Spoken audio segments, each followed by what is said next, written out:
تو انسان کی فطرت ہے نا کہ وہ جس طرح کے ماحول میں رہتا ہے ویسی ہی بات اس کے منہ سے نکلتی ہے. 6 نسلیں غلامی کا دور گزار لیتی ہیں تو پھر اس کے بعد رویے ایسے ہی بنتے ہیں انسانوں کے، جو غیر سنجیدہ ہوتے ہیں، غیر قومی ہوتے ہیں، غیر انسانی ہوتے ہیں. یہ اس غلامی کا، غربت کا، ستم کا نتیجہ ہے جو 100-125 سال تک یہاں پر آج کی جو مہذب قومیں انہوں نے ہمارے اوپر مسلط رکھا. یہاں جو لیڈر قوم کا باپ ہوتا ہے، جو قوم کی ماں ہوتی ہے، وہ آج قوم کا پیٹ کاٹ کے اپنا پیٹ پہلے بھرتا ہے. تو یہ سوچ تو انگریزوں کے آنے کے بعد پیدا ہوئی. جیسے ڈاکٹر ششی تھرور نے اپنی ایک آکسفورڈ یونین کی ڈیبیٹ میں کہا تھا نا کہ industrialization of Europe depends on D industrialization of India. سارے کے سارے اس کنزیومر سوسائٹی کے اور کنزیومرزم کے اور کیپٹلزم کے، یہ اس کا رزلٹ ہے کہ اس وقت سب کے سب لوگ جو ہے وہ رات کو سوئیں تو صبح اٹھ کے امیر ہونا چاہتے ہیں. امام شاہ نے اس پہ بڑی خوبصورت بات فرمائی ہے کہ ہر دور کا جو انسان پیدا ہوتا ہے بچہ، وہ اپنے دور کی ساری ٹیکنالوجی اللہ تعالیٰ اس کے ذہن پر ایک طرح سے پرنٹ کر دیتا ہے، اور جتنا بڑا ہدف ہوگا اتنی بڑی قربانی ہوگی اور اتنے بڑے اس کے نتائج اور اس کے اجر بھی ہوں گے. بس یہ سب کچھ ماحول کے زیر اثر ہوتا ہے نعمان صاحب. جب لوگ سادہ تھے تو ظاہری بات ہے چیزیں بھی ویسی ہوتی تھیں. جب ان کے یعنی سوچنے کا، دیکھنے کا انداز، انسانی جذبات کو محسوس کرنا، انسانی مسائل کو محسوس کرنا تھا تو اس کو دیکھتے تھے. جب آپ ٹک ٹاک کا، واٹس ایپ کا، فیس بک کا دور بنائیں گے تو پھر ظاہری بات ہے شاعری کا اور باقی چیزوں کا بھی ویسے ہی ہوگا. تو انسان کی فطرت ہے نا کہ وہ جس طرح کے ماحول میں رہتا ہے ویسی ہی بات اس کے منہ سے نکلتی ہے. اگر ایک انسان سے آپ پراپرٹی ڈیلر کے ساتھ بیٹھیں تو ویسی باتیں کرتا ہے، ڈرائیور کے ساتھ بیٹھیں تو ویسی باتیں کرتا ہے، ٹیچر اس حساب سے باتیں کرتا ہے. تو ظاہری بات ہے کہ اب جو شاعر ہیں بیچارے وہ ہمارے جس ماحول کا حصہ بنے ہوئے ہیں، مادہ پرستی کا ماحول اور انجمن کیا کہتے ہیں اس کو، اس چیز کا ماحول کہ صرف اپنی ذات کے گرد گھومیں یا زبردستی شعر کہے جائیں یا سیاست پہ کوئی فیض احمد فیض صاحب کی طرح یا احمد فراز صاحب کی طرح کوئی نظم لکھنے والا ہی نہ ہو. تو یہ سارا کچھ اس ماحول کی وجہ سے ہے، جو ماحول اس وقت بنا ہوا ہے اس کی وجہ سے سب کچھ ہو رہا ہے. باقی شاعری کے حوالے سے کوئی اردو ادب جاننے والا بندہ اس سے بہتر تبصرہ اور اچھی بات چیت کر سکتا ہے. ہمیں تو یہ لگتا ہے کہ یہ سب کچھ ماحول کے زیر اثر ہوتا ہے. تو جس طرح کا ماحول ہوگا ویسا ہی ادب پروڈیوس ہوتا ہے، ویسا ہی لٹریچر مارکیٹ میں سامنے آتا ہے، ویسی ہی سوچیں پنپتی ہیں. تو آپ ماحول اور سسٹم ٹھیک کر دیں تو پھر بہترین چیزیں جو ہے پیدا ہونا شروع ہو جاتی ہیں. دوسری دنیا کی اگر بات کی جائے پاکستانی قوم کے علاوہ باقی قوموں کی، وہ جب پاکستان کے بارے میں دیکھتے ہیں اور اس کی ترجیحات کے بارے میں، جیسے آپ نے مختلف پہلوؤں سے اس پہ بات کی کہ ہماری ترجیحات بدل گئی ہیں اور شوق بھی دیکھے جائیں تو حیران کن ہیں، تو یہ کس قسم کے رویے کا اظہار ہے جو دوسرے لوگ ہماری قوم کے بارے میں امیج بناتے ہیں؟ بس غلام قوموں میں اور آزاد قوموں میں فرق ہوتا ہے. پاکستان کی بدقسمتی یہ ہے، اور بلکہ سب کانٹیننٹ پورے کی بدقسمتی یہ ہے جس میں سارک کا پورا علاقہ شامل ہم سمجھتے ہیں ہے کہ یہ غلام ہو گیا. اور یہ غلام بھی اسی لیے ہوا تھا کہ اس نے اللہ کی نعمتوں کی قدر کرنے کی بجائے اس کی بے قدری شروع کی آخری دور میں. اور اس کے بعد جب سے ہم غلام ہوئے، جب 6 نسلیں غلامی کا دور گزار لیتی ہیں تو پھر اس کے بعد رویے ایسے ہی بنتے ہیں انسانوں کے، جو غیر سنجیدہ ہوتے ہیں، غیر قومی ہوتے ہیں، غیر انسانی ہوتے ہیں. اور اس میں کوئی بھی مستثنیٰ نہیں ہے. ایک عام ورکر سے لے کر آپ کا پرائم منسٹر تک، آپ کی بیوروکریسی تک، آپ کی اسٹیبلشمنٹ تک، سب اپنے خاندان کو امیر کرنے کے چکر میں ہیں. سب یہ چاہتے ہیں کسی طرح میرا خاندان خوشحال ہو جائے. یہ اس غلامی کا، غربت کا، ستم کا نتیجہ ہے جو 100-125 سال تک یہاں پر آج کی جو مہذب قومیں انہوں نے ہمارے اوپر مسلط رکھا. تو ظاہری بات ہے غلامی میں جو بھوک پیدا کی گئی، جو سوچ چاپلوسی کی پیدا کی گئی، جو اپنے سے بڑے افسر کو سلوٹ مارنے اور اپنے ماتحت کو یعنی گھورنے کی سوچ پیدا کی گئی، اس کا یہ نتیجہ ہے نا کہ آج آپ کا پورا معاشرہ جو ہے وہ بد اخلاقیوں میں گیا ہوا ہے. تو ہم جب ایران سے اپنا کمپیریزن کریں یا اپنا شام سے کمپیریزن کریں یا اپنا حجاز سے کمپیریزن کریں یا اپنا عراق سے کمپیریزن کریں تو ہمیں رویوں میں ایک واضح فرق محسوس ہوتا ہے. اور وہ اس لیے کہ وہ فارچونیٹلی غلام نہیں بنے اور ہم بہرحال غلام رہے ہیں. تو یہ جو 100 سال کا غلامی کا عرصہ گزرا ہے، یہ اس کی وجہ سے خارے غلط رویے ہیں. اور باقی قوموں کو بھی ہمیں دیکھتے ہوئے اس چیز کو ذہن رکھنا چاہیے کہ اس حالت تک پہنچانے والے ہمیں وہی ہیں. جیسے ڈاکٹر ششی تھرور نے اپنی ایک آکسفورڈ یونین کی ڈیبیٹ میں کہا تھا نا کہ industrialization of Europe depends on D industrialization of India. تو ہم اسے یوں سمجھتے ہیں بالکل کہ یہ جو یورپ آج تہذیب یافتہ ہوا ہے یہ ہمیں تہذیب کے اندھیروں میں دھکیل کے ہوا ہے۔ اس کی وجہ یہ ہے کہ تہذیب آتی ہے خوشحالی سے، اور ہماری خوشحالی کا تو یہ علم تھا کہ پورا سب کانٹیننٹ دنیا کی 26% دولت کا مالک تھا 1857 میں، اور جب انگریز یہاں سے گیا تو انڈیا پاکستان مقروض تھے اور صرف 2% مالک تھا، تو باقی 24% دولت UK کے راستے، برطانیہ کے راستے یورپ میں پہنچی ہے تو وہ مہذب ہوئے ہیں، ورنہ دنیا جانتی ہے جتنے ایک مہذب یہ لوگ تھے تو ڈکیت مشہور تھے، چور مشہور تھے، ٹھیک ہے، دھوکہ دہی میں ان کا نمبر 1 تھا، معاہدات کر کے توڑنے میں ان کا نمبر 1 تھا، کیونکہ اب ان کی معیشت خراب تھی، کیونکہ وہ ترقی کے حوالے سے اندھیروں میں تھے۔ لیکن جب ان کو یہاں کا پیسہ پہنچا، یہاں کی چیزیں پہنچی تو وہی چور آج کے مہذب بن گئے، وہی بحری قزاق آج کے دنیا کے لیڈر بن گئے۔ تو ظاہری بات، اور ہم جو لیڈر تھے ہم اپنی نااہلی کی بنیاد پر جس طرح پیچھے گئے اور باقی رہا سا ظلم انہوں نے ہمارے ساتھ کیا غلام بنا کر، تو ہماری قوموں سے یہاں تہذیب کھینچ لی نا، یہاں انسان کو انسان کا احساس کرنا کھینچ لیا، یہاں جو لیڈر قوم کا باپ ہوتا ہے، جو قوم کی ماں ہوتی ہے، وہ آج قوم کا پیٹ کاٹ کے اپنا پیٹ پہلے بھرتا ہے۔ تو یہ سوچ تو انگریزوں کے آنے کے بعد پیدا ہوئی ہے، اسی لیے دنیا جب ہمارے بارے میں سوچے یا ہم اپنے بارے میں سوچیں تو ہمیں اپنے حال پر رحم کرنا چاہیے، اور وہ اس سینس میں کہ اپنے غلامی کے دور کو سمجھنا چاہیے کہ یہ انسانوں کے اندر جو مرض پیدا ہوئے ہیں یا ہمارے معاشرے کے اندر جو خامیاں ہیں یہ اس غلامی کا نتیجہ ہیں۔ تو اگر ہم جب تک ایک آزاد ذہنیت میں رہ کر نہیں سوچیں گے، جب تک قومی ذہن میں نہیں رہیں گے، قوم کے حوالے سے نہیں سوچیں گے، اس وقت تک ہمیں خود اپنا تجزیہ کرتے ہوئے بات ذہن میں رکھنی چاہیے کہ ہمارے اندر جو خود پسندی کی سوچ ہے یا ذاتی مفاد کی سوچ ہے، یہ غلامی کے دور کی سوچ ہے، اور اس سے نجات حاصل کر کے آزاد ملکوں کی طرح سوچنا چاہیے۔ اور جو آزاد ملک ہیں وہ بھی ہمیں دیکھتے ہوئے ضرور انصاف کیا کریں کہ ہمارے یہ حالات کے ذمہ دار بہرحال ہم تو جو ہیں سو ہیں، لیکن اس میں ان کا شیئر ہم سے زیادہ ہے۔ کاغذ کی یہ مہک، یہ نشہ اٹھنے کو ہے، یہ آخری صدی ہے کتابوں سے عشق کی، اس شعر کے بارے میں کیا کہیں گے؟ کیا یہ واقعی آخری صدی ہے کتابوں سے عشق کی؟ نہیں، کتابوں سے عشق کی تو آخری صدی نہیں ہے مجھے لگتا ہے، بس آپ یہ کہیے کہ اس کا ٹرینڈ یقیناً کم ہوتا جا رہا ہے، اور اگر اللہ کو یہ منظور ہے کہ اب لوگ ڈیجیٹل دور میں داخل ہوں تو بات تو یہ ہے کہ اگر پرائرٹیز پڑھنے پڑھانے کی رہیں گی تو انسان اپنے اندر جو نئی نسل آ رہی ہے وہ صلاحیتیں پیدا کرے گی، اور یقیناً وہ ڈیجیٹل دور میں ایڈجسٹ ہو کتابیں پڑھنا شروع کر دے گی۔ امام شاہ اللہ نے اس پہ بڑی خوبصورت بات فرمائی ہے کہ ہر دور کا جو انسان پیدا ہوتا ہے بچہ، وہ اپنے دور کی ساری ٹیکنالوجی اللہ تعالیٰ اس کے ذہن پر ایک طرح سے پرنٹ کر دیتا ہے۔ آپ یہ دیکھیے کہ یہاں صدیوں پہلے یا ہزاروں سال پہلے لوگ کتابوں کے عادی نہیں تھے، لوگ محفلوں کے عادی تھے،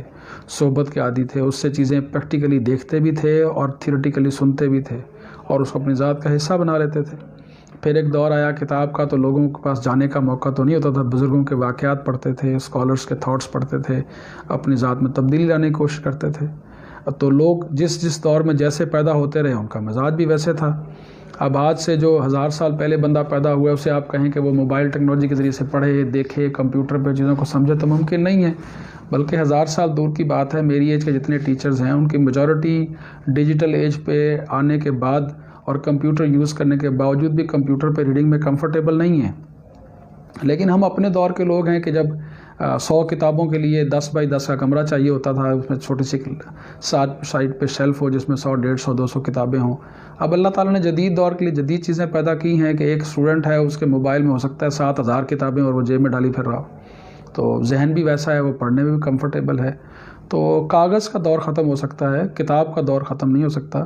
کتاب کا دور تب ختم ہوگا یا تب متاثر ہوتا ہے کہ جب قوم خود پسندی کا شکار ہو جائے،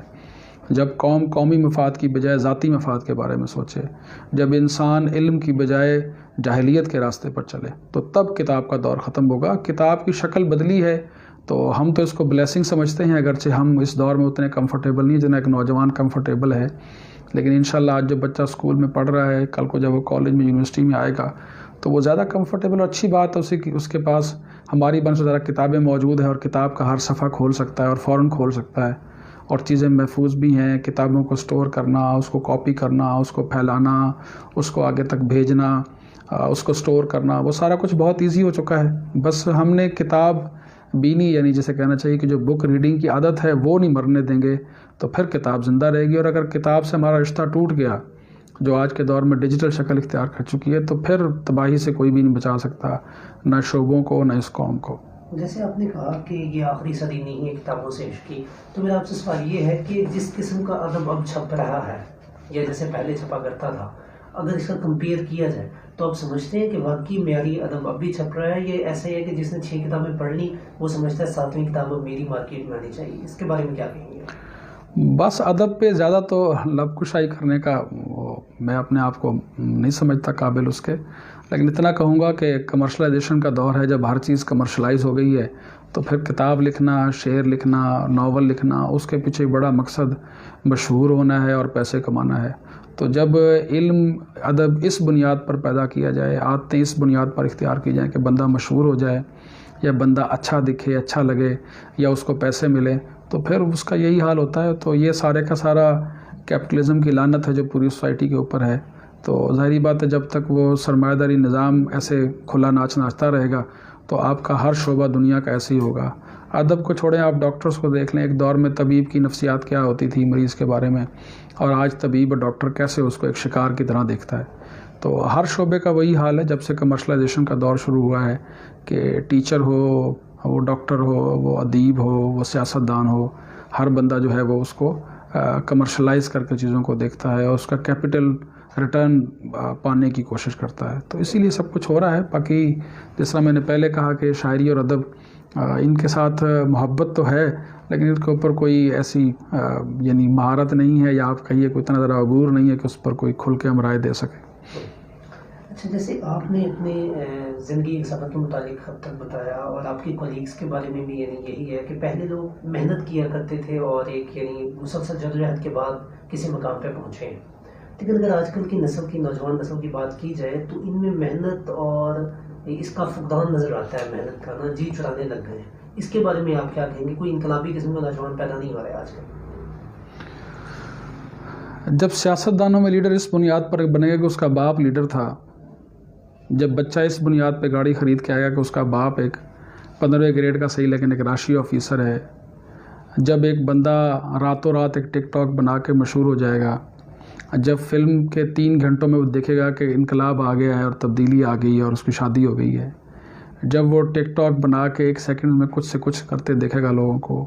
تو وہ جو سوچ بنی ہے لمحوں میں امیر ہونے کی، لمحوں میں مشہور ہونے کی، اس کا ذمہ دار تو آپ کا ماحول ہے نا۔ تو چاہے وہ سیاسی لیڈر کے بننے کا مطلب ہو، چاہے وہ کسی مذہبی رہنما بننے کی داستان ہو، چاہے وہ آپ کے مشہور ہونے کی داستان ہو، چاہے وہ امیر ہونے کی داستان ہو، چاہے وہ خاص طور پر جو میڈیا اور کمیونیکیشن کا انوائرمنٹ ہے اس کے اندر جو ہائپر ایکٹیویٹیز کا دور ہے کہ ایک لمحے میں ادھر اور ایک لمحے میں ادھر، تو چاہے وہ 20 منٹ میں رنگ گورا کرنے والی کریم کا اثر ہو، تو ہر چیز جو ہے جب اس طرح کمرشلائز کر کے اس طرح پیش کی جائے گی کہ منٹوں سیکنڈوں میں کام ہو جائے، تو پھر ظاہری بات ہے محنت کرنے کا رویہ تبدیل ہو جائے گا نا۔ اس وقت پاکستان میں جتنی سیاسی جماعتیں موجود ہیں، ان کی اولادیں جو اگلی لیڈر بنی ہیں، انہوں نے کون سا سیاسی سفر طے کیا ہے؟ تو اس لیے جو بھی ان سیاسی پارٹیوں میں شامل ہوگا وہ اسی طرح ہی امیر ہونا چاہتا ہے، اسی طرح ہی سامنے آنا چاہتا ہے، اسی طرح ہی آگے بڑھنا چاہتا ہے، اور ایسے ہی باقی شعبوں کا حال ہے۔ تو اصل میں تو یہ وقت کے ساتھ ساتھ جو اس کے اثرات سامنے آ رہے ہیں سارے کے سارے اس کنزیومر سوسائٹی کے اور کنزیومرزم کے اور کیپٹلزم کے، یہ اس کا رزلٹ ہے کہ اس وقت سب کے سب لوگ جو ہے وہ رات کو سوئیں تو صبح اٹھ کے امیر ہونا چاہتے ہیں۔ پاکستان میں بنی تمام ہاؤسنگ سوسائٹیوں کے لوگ کیسے امیر ہوئے، وہاں پر موجود پراپرٹی ڈیلر کیسے امیر ہوئے؟ تو یہ لاٹری کلچر اور لک کا کلچر اور جگاڑ کا کلچر جو ہے، اس کو بھی تو خود سسٹم نے فروغ دیا ہے نا۔ اگر سسٹم محنت کا ہوتا، سسٹم گریجول ترقی کا ہوتا، سسٹم ایک پروسیجرز کے بعد ترقی کرنے کا ہوتا، تو پھر یہاں کا نوجوان ایسے نہ سوچتا۔ تو میں اپنے نوجوان کو ذمہ دار نہیں ٹھہراؤں گا، بلکہ اس وقت جو لوگ آپ کہیے کہ ڈرائیونگ سیٹ پہ موجود ہیں، کسی بھی شعبے، کسی بھی زندگی کے یعنی اس فیلڈ سے وابستہ ہیں، وہ ذمہ دار ہیں کہ ان کے رویوں سے نیچے ایسے رویے پیدا ہو رہے ہیں کہ جس میں لوگ راتوں رات امیر ہونا چاہتے ہیں، راتوں رات وہ سارا سفر طے کرنا چاہتے ہیں جو لوگوں نے زندگیاں لگا کے طے کیا ہے۔ آپ نے کمرشلائزیشن کی بات کی، آپ نے یہ کہا کہ نوجوان آج کل شارٹ کٹ کی تلاش میں ہیں، یہ ماحول کی وجہ سے ہوتا ہے، تو میرا آپ سے آخری سوال یہ ہے، ہم نے معاشرتی نظام کو دیکھیں اگر تو یہ بگاڑ کی جانب گامزن ہے اور بڑی تیزی کے ساتھ ہم اس سفر کو طے کر رہے ہیں، تو اگر آپ سے سجیشنز لی جائیں کہ معاشرتی نظام کی بہتری کیسے ممکن ہے، تو آپ اس کے بارے میں کیا کہیں گے؟ یہی سوال ہم نے اپنے ایک استاد سے کیا تھا، میرے ایک استاد مفتی القدیر صاحب ہیں، ان سے میں نے پوچھا کہ حضرت یہ سب لوگ جو ہے وہ بات کرتے ہیں کہ یہ معاشرہ تب ٹھیک ہوگا جب آپ خود ٹھیک ہوں گے، اور معاشرہ تو بگڑتا چلا جا رہا ہے، تو اس کا کیا حل ہوگا؟ تو انہوں نے پیار سے ایک تھپڑ لگایا مجھے اور کہا کہ بیٹا بات یہ ہے کہ معاشرہ تب بدلے گا جب تم بدلو گے۔ تو میں نے کہا مفتی صاحب میرے بدلنے سے کیا ہوگا؟ انہوں نے کہا پہلے جواب پورا سن لو۔ اپنے آپ کو بدلنے کا مطلب یہ ہے کہ اب آپ زندگی میں جو بھی کام کریں گے وہ اپنے لیے نہیں کریں گے، اب وہ اس لیے کریں گے کہ اللہ کی رضا کیا ہے اور انسانوں کی بھلائی کیا ہے۔ اور انہوں نے کہا کہ اگر یہ بات سمجھ نہ آئے تو یوں سمجھ لو کہ اب فرد اپنے بارے میں نہیں سوچے گا، اجتماع کے بارے میں سوچے گا۔ تو ہمارا معاشرہ بالکل ٹھیک ہو سکتا ہے، ایسا کوئی مسئلہ نہیں ہے، جب آپ ایک رسپانسیبل سٹیزن بن کے اپنی بجائے اپنے اجتماع کے بارے میں سوچیں۔ وہ چھوٹا سا اجتماع تو پہلے فیملی ہوتی ہے، کہ میں یہ سوچوں کہ میرے کسی قدم اٹھانے سے میری فیملی خوشحالی کی طرف جائے گی، عزت کی طرف جائے گی، آزادی کی طرف جائے گی، یا میرے سٹیپ اٹھانے سے میری فیملی کمزور ہو جائے گی، بے عزتی کا باعث بنے گا، اس کے لیے معاشی طور پر ترقی نہیں کر سکے گی، میرے گھر کا نظام خراب ہو جائے گا، اس کا ڈسپلن خراب ہو جائے گا۔ اس سے اگلے دائرے میں وہ محلہ ہے، اس سے اگلے دائرے میں وہ ادارہ ہے جہاں پہ آپ کام کرتے ہیں، اور اس کا سب سے بڑا دائرہ قوم اور پھر انسانیت ہے کہ آپ اپنی سوچ کو بدلیں۔ اور وہ سوچ یہ ہے کہ اب آپ جو بھی کام کریں، جو بھی چیز اٹھائیں، جس بھی چیز کا تجزیہ کریں، اس میں قومیت کو اور انسانیت کو مد نظر رکھ کے بات کریں۔ یعنی ہمارا جب رویہ اور ہمارا جب عمل جو ہے وہ انفرادی کی بجائے اجتماعی ہو جائے گا تو پھر یہ اس معاشرے کا زوال رک سکتا ہے۔ لیکن اگر ہر کوئی انفرادی طور پر اعمال کرتا رہا، چاہے وہ اعمال اپنے آپ کو ٹھیک کرنے کے کوئی خوشنما اعمال ہی کیوں نہ ہوں، تو اس وقت تک تو یہ سفر نہیں رک سکتا۔ تو یہ سفر ترقی میں بدل سکتا ہے جب ہمارا ہر فرد جو ہے وہ اپنے اجتماع کا خیال کرتے ہوئے، اجتماعی مفادات کا خیال کرتے ہوئے اپنی ذات کے سفر کو طے کرے، اپنے لیے اہداف متعین کرے، اور جتنا بڑا ہدف ہوگا اتنی بڑی قربانی ہوگی اور اتنے بڑے اس کے نتائج اور اس کے اجر بھی ہوں گے۔